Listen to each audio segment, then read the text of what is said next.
بسم اللہ الرحمن الرحیم۔ ناظرین، اذان کے وقفے کے بعد ہم دوبارہ آپ کی خدمت میں حاضر ہیں، تو میں درخواست کروں گا جناب حجت الاسلام والمسلمین جناب سید نجم الحسن نقوی صاحب سے کہ وہ ہمیں بتائیں کہ انقلاب اسلامی کے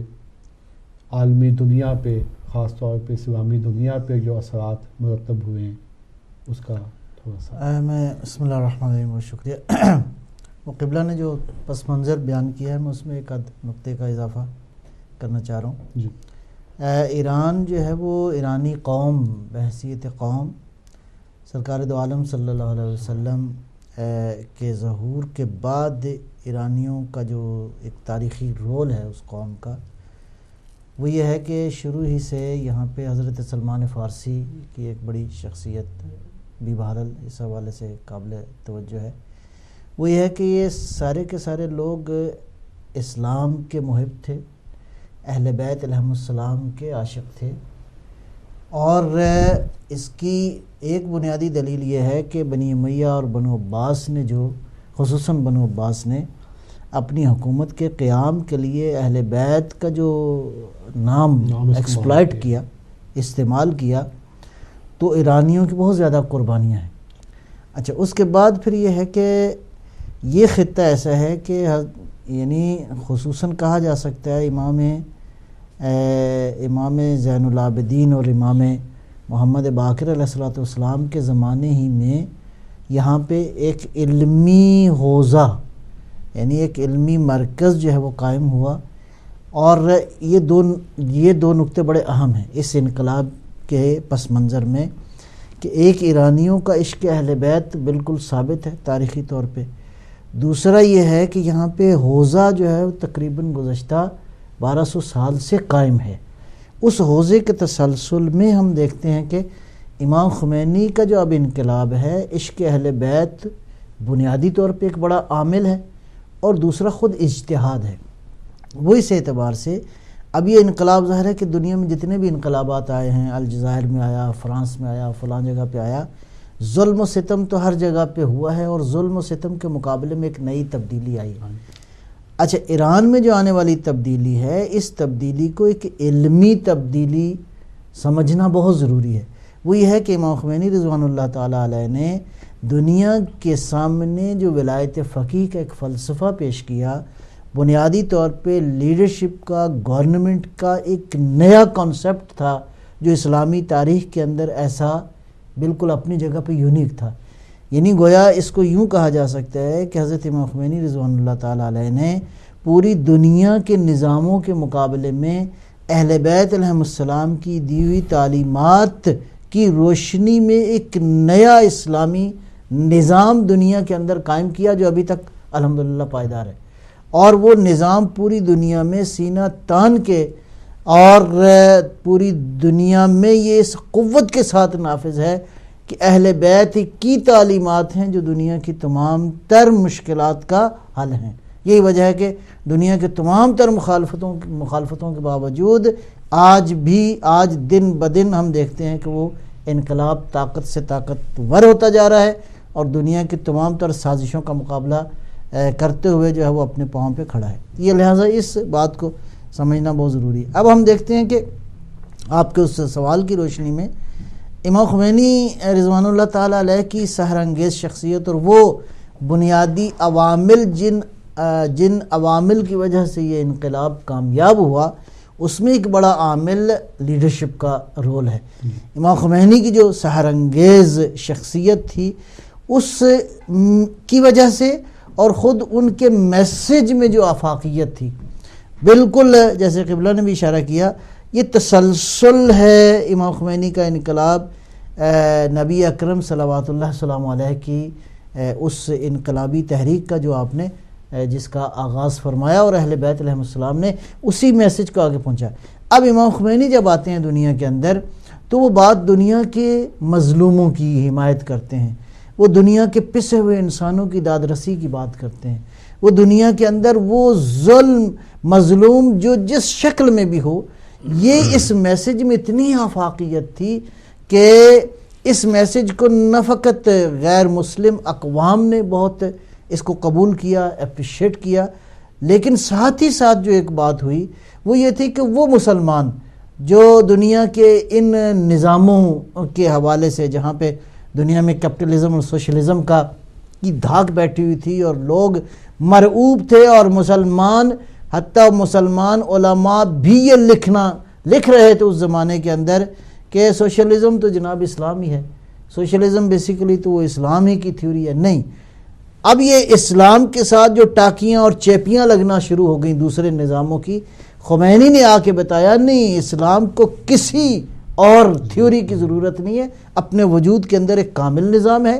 اسلام کے پاس ہی در حقیقت انسانیت کی تمام تر مشکلوں کا آسان حل موجود ہے۔ لہٰذا اس آفاقی میسج کو سے الہام لیتے ہوئے، یا بہرحال پازیٹیو یا نیگیٹو، تمام تر عالم اسلام اس سے متاثر ہوا،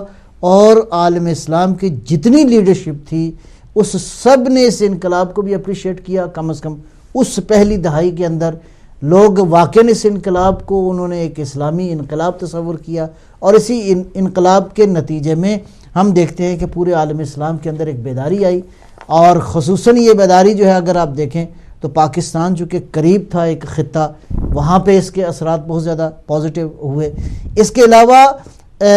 فلسطین جو ایک لمبے عرصے سے اسرائیل کے ساتھ اور یہودی زائنسٹ تحریک کا کس طرح وہ ان کا استحصال ہو رہا تھا، ہم دیکھتے ہیں کہ اسی انقلاب سے الہام لیتے ہوئے انتفاضہ کی تحریک وہاں شروع ہوئی، اور یہ جرأت اور یہ قوت پیدا ہوئی، اصلاً یہ حوصلہ دینا کہ دیکھو امریکہ کے خلاف تم آواز بلند کر سکتے ہو، گویا دنیا کے اندر جتنا بڑا بھی کوئی ظالم ہو اس ظالم کے خلاف آواز پیدا کرنے کی جو جرأت ہے وہ خمینی نے دی ہے دنیا کو۔ لہٰذا ہم دیکھتے ہیں کہ وہ چاہے فلسطین ہو، وہ چاہے کشمیر ہو، چاہے پاکستان ہو، یا دنیا میں جہاں کہیں بھی مطلب مسلمان تھے، انہوں نے اس انقلاب کو واقعی کہ اسلامی انقلاب تصور کرتے ہوئے اس انقلاب کے نتیجے میں اپنے آپ کو منظم کیا، اور واقعی اپنے آپ کو حقیقی مسلمان بنانے کی کوشش شروع کی۔ لیکن آہستہ آہستہ چونکہ یہ حقیقی اسلامی انقلاب تھا، اس کے اندر حقیقی وہ روح تھی جس کو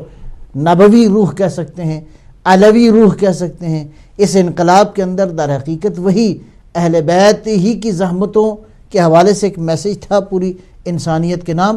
لہٰذا ہم دیکھتے ہیں کہ دشمن نے بھی درک کر لیا کہ یہی مکتب ہے جو دنیا میں نظاموں کے خلاف کھڑا ہو سکتا ہے، لہٰذا اس انقلاب کو ڈائیورٹ کرنے، اس کو ختم کرنے اور اس کے نابودی کے حوالے سے بہت سارے پلان بنائے گئے، اور ان پلانز کے اندر جو ایک بڑا منصوبہ تھا جس کے ناسور سے ابھی مطلب امت جس ناسور میں مبتلا ہے، وہ یہ ہے کہ امام خمینی کے مقابلے میں ڈمی اور جعلی قیادتیں گھڑی گئیں اسلام کے نام پہ، جی، اور وہ یہی تھا تاکہ اس انقلاب کے رنگ کو کم کیا جائے اور یہ دنیا کے اندر ثابت کیا جائے کہ یہ اسلامی انقلاب نہیں ہے، یہ شیعہ انقلاب ہے۔ ہم آج بھی کہتے ہیں کہ یہ اسلامی انقلاب تھا، یہ اسلامی انقلاب ہے، اور اہل بیت کا تعلق اسلامی کی حقیقت سے ہے، اور اہل بیت علیہ السلام کی تعلیمات ہی کی روشنی میں انشاءاللہ یہ انقلاب، امام خمینی یہ فرمایا کرتے تھے کہ یہ علم ہم اس کے اصلی وارث صاحب العصر والزمان علیہ السلام کو تھمائیں گے۔ میں یہ سمجھتا ہوں کہ اس انقلاب کے خاتمے اور اس کے چہرے کو مسخ کرنے کے لیے طالبان جیسا فارمولہ گھڑا گیا، اور ملا عمر جیسی شخصیات کو ایک بنایا گیا، جبکہ اس کے پیچھے سپورٹ کرنے والی وہی طاغوتی قوتیں تھیں جو اسلامی انقلاب کے وجود کو نہ کل پسند کرتی تھی، نہ انہیں آج وہ مجبوراً کہیں پہ انہوں نے مطلب ہے کوئی راستہ نکالا ہو اس انقلاب کے ساتھ مذاکرات کا، ادروائز وہ سمجھتے ہیں کہ یہی وہ انقلاب ہے جو دنیا کے مظلوموں کو جگا سکتا ہے، دنیا کے انسانوں کو کسی ایک مرکز پہ جمع کر سکتا ہے، اور یہی وہ بیسیکلی روشنی اور نور ہے۔ لہٰذا ہم دیکھتے ہیں کہ اسلام جب آیا ہے انقلاب لے کر، تو اس کا معنی یہ نہیں ہے کہ اس نے علم سے دوری اختیار کی ہے، اس نے پولیٹیکل سسٹم سے دوری اختیار کی ہے، اس نے سماجی نظام سے دوری اختیار کی ہے۔ یہ وہ انقلاب نہیں ہے کہ بیٹھ جاؤ گھروں کے اندر اور بیٹھ کے جو ہے وہ اپنا اللہ کی عبادت کرو، چند ایک اخلاقی جو ہے وہ اخلاقی معلومات تمہارے پاس ہونی چاہیے، یا اخلاق تمہارا ٹھیک ہونا چاہیے، اگرچہ وہ اپنی جگہ پہ اہم ہے۔ لیکن اس انقلاب نے دنیا کے اندر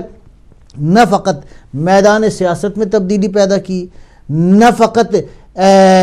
سیاست کی دنیا میں نئی تھیوریز کو متعارف کروایا ہے،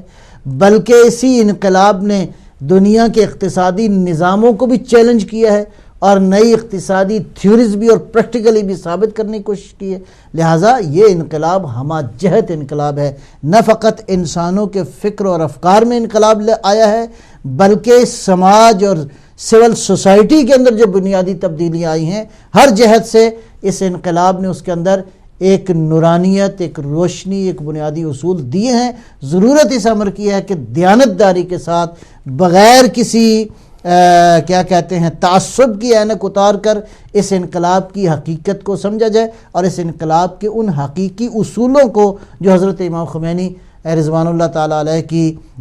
لازوال قیادت نے، اور آج انہی کے جان نشین حضرت آیت اللہ العظمیٰ آیت اللہ خامنئی جو ہیں وہ موجود ہیں، میں سمجھتا ہوں کہ انقلاب کی ان بنیادوں کو سمجھنے کی ضرورت ہے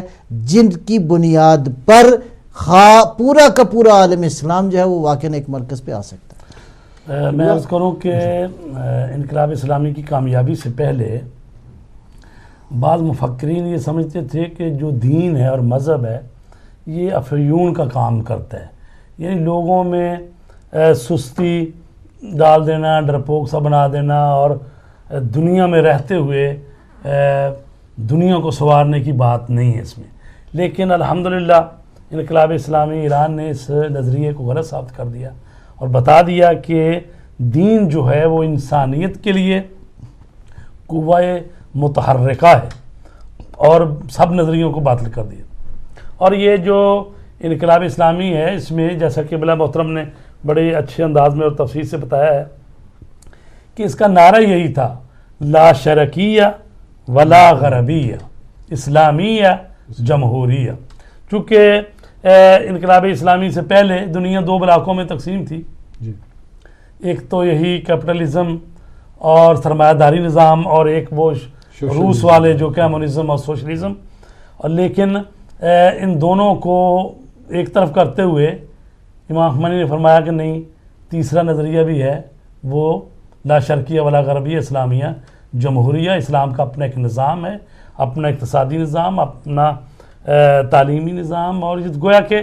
اسلام ایک مکمل ضابطہ حیات ہے۔ اس کو کس نے عملاً اس صدی میں روشناس کرایا ہے؟ وہ امام خمینی کی ذات ہے۔ اور پھر ہم دیکھتے ہیں کہ یہ جو انقلاب ایران ہے یہ اپنی ماہیت میں اور ساخت کے اعتبار سے یہ